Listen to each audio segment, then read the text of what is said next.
if you watch The Office, then you know what that's about. Everyone got one for work. I think it's so cute. So it just sits like right on top of there. This is my workspace. Ooh, I can't show that. I can't show anymore. But yeah. I love this picture. It's my favorite part of The Office. It's so cute. And Levi's artwork. And Jeremiah's picture.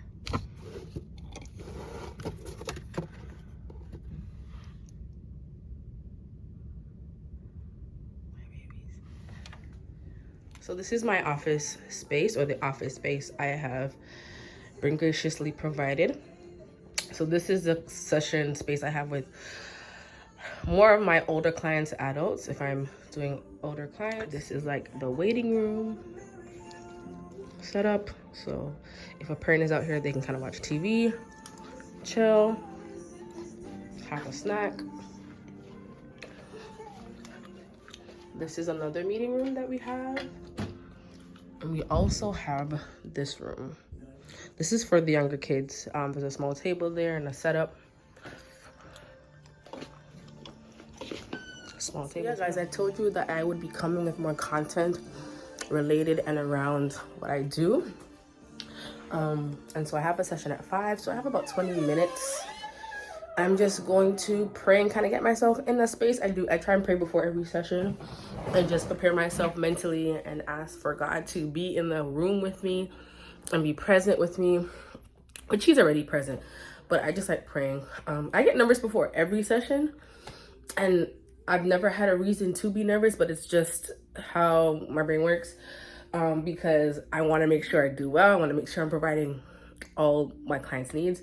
So I think right after this, what I will do is try and shoot some content while I'm here, like, yes.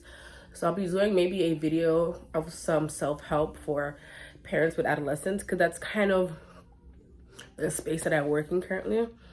And I promised to bring you guys more content as it relates to kind of what I do. So yeah. So in terms of how I prep for my sessions, so in maybe my first or second session, I do treatment planning, treatment goals. That's pretty much standard for almost all therapists. And that is just for us to be really specific on what we're working on. And everybody has their own system. I like to write things out. I like to do planning with clients. So this is just like a empty calendar. And so I'm big on practice work. So I will give my client some practice work. We'll write down things to do. He or she will kind of have, the client will have this space here to kind of write out, you know, each day what they did, what their assignment was, what I asked them to do, and they will just bring in this sheet.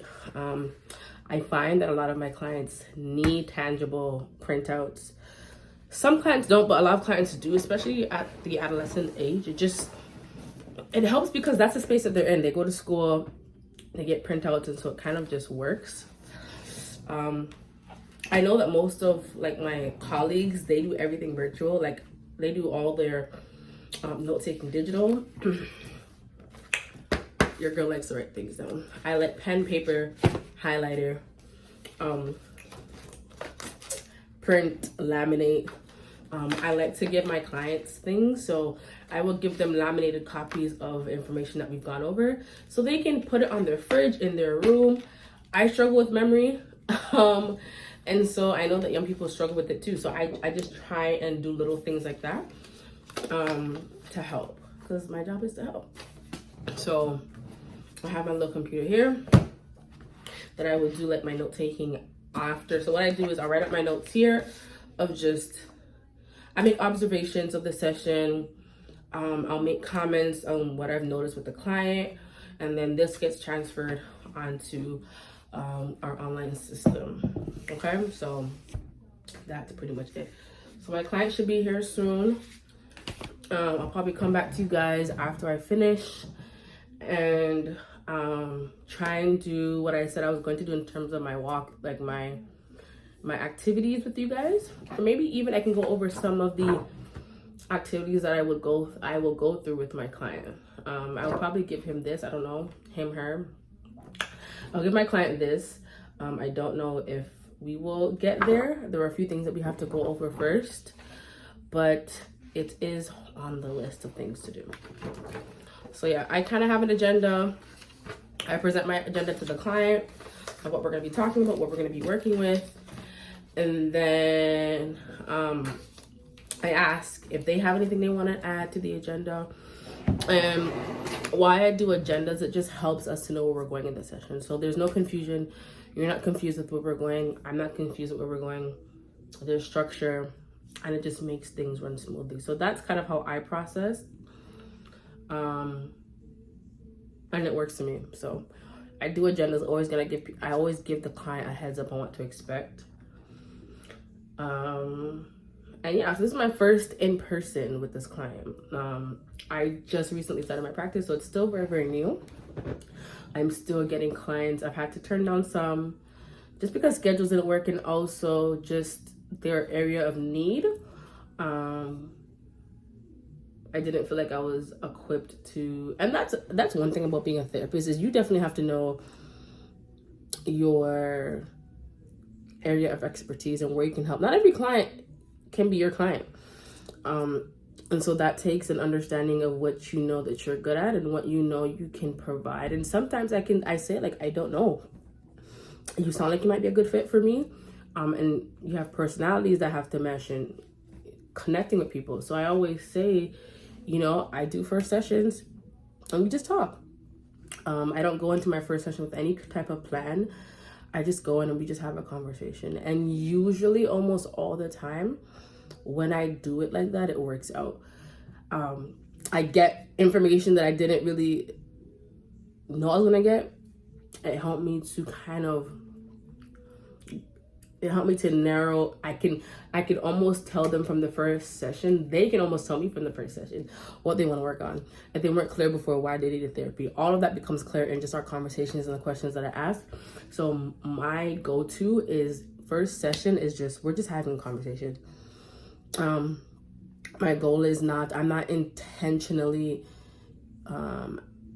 gathering information. It's more of just clarifying questions, asking questions, not with any plan. And I almost always cultivate, okay, this is what needs to happen for the next couple weeks. Or I might come up with, this is what I'm noticing. And what do you think? So we did that in our first session. It went well. And so this client had a bunch of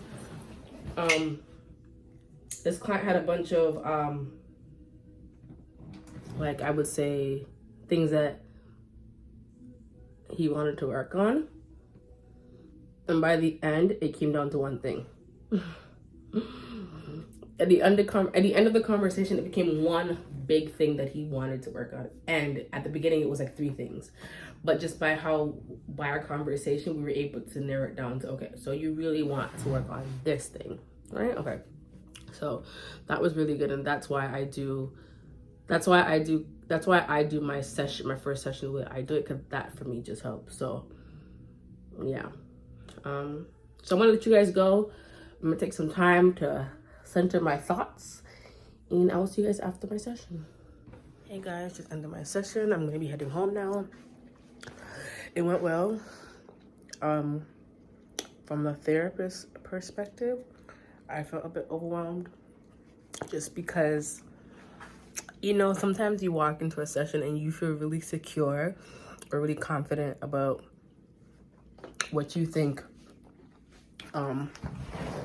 you can help with and what you think the answer is. And then you're thrown for a loop. And so that's something I think every therapist kind of struggles with, is having a game plan. And then of course, as you go, things kind of just evolve. And that happened today. And so I'm a bit unsettled. But I have like a week to gather my thoughts and come back again, because yeah, Holy Spirit. But yeah, y'all,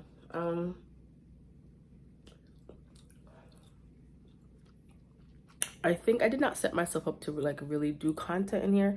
Now I'm thinking I probably need like my tripod.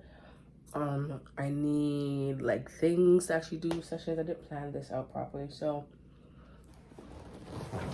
I'm gonna end the vlog here.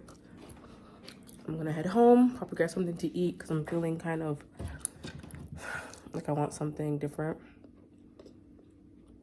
So yeah, guys, until the next one.